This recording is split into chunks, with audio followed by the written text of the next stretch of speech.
ओडिशा प्रसिद्ध भद्रक काली पूजा पई प्रस्तुति चूड़ांत पर्यायर पूजा को आकर्षणीय करने पई पूजा मंडप कर्मकर्ता मध्य चली प्रतियोगिता तेणे भद्रकवासी आग्रह और उत्कंठा बढ़ी चली सहर 13टी मंडप मां काली पूजा आराधना करा चरंपा पत्थर काली पूजा मंडप मूर्ति निर्माण हुए ना किंतु पार्श्व देवादेवी मूर्ति निर्माण हुए मूर्ति रंग कार्य आरंभ होईछि तोरण एवं साजसज्जा युद्धकालीन भित्तिरे चली 9 दिन धरी चलिबो पूजा शांति श्रृंखला रक्षा पाई जिला प्रशासन पक्षरु आवश्यक पदक्षेप ग्रहण करा जायछि। एठी जो हाईलाइट हुए मां को प्रतिमूर्ति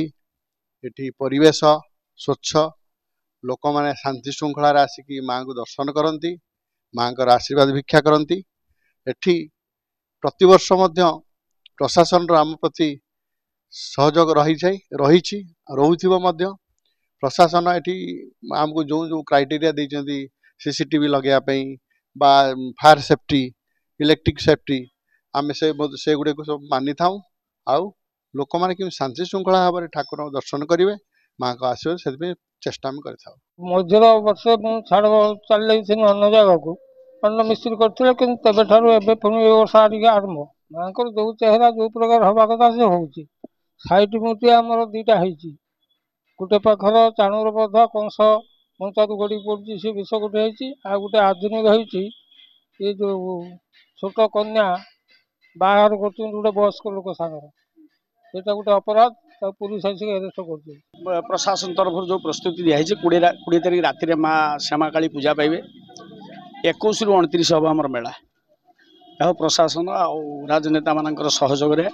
जोटा 28 तारीख भसाणी हवा कथा वन डे गोटे दिन एक्सटेंशन है 29 तारीख है जो सर्किट हाउस मीटिंग एथर प्रस्तुति रे आम भितर बहुत आनंद अच्छी आम नुआ कथा काली पूजा स्कूल पड़िया जो पाख पड़िया समस्त कथा हम पाग अनुकूल अच्छी उत्साहित अच्छा जिते अनुष्ठान अच्छी आम ये चरमपारे यहाँ हूँ माँ हसला फेस हो शांत फेस हो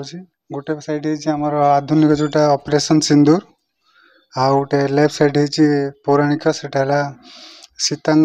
अशोक बटे सीता माता हनुमान को मुदी दौरान आ माता सबरणी बरकोड़ी खुई दौरान रामचंद्र आमर भद्रक पुलिस सहित आम विभिन्न अन्य जिलूर फोर्स हेडक्वार्टर फोर्स ऑफिसर्स प्राय शताधिक ऑफिसर्स एथर आसवे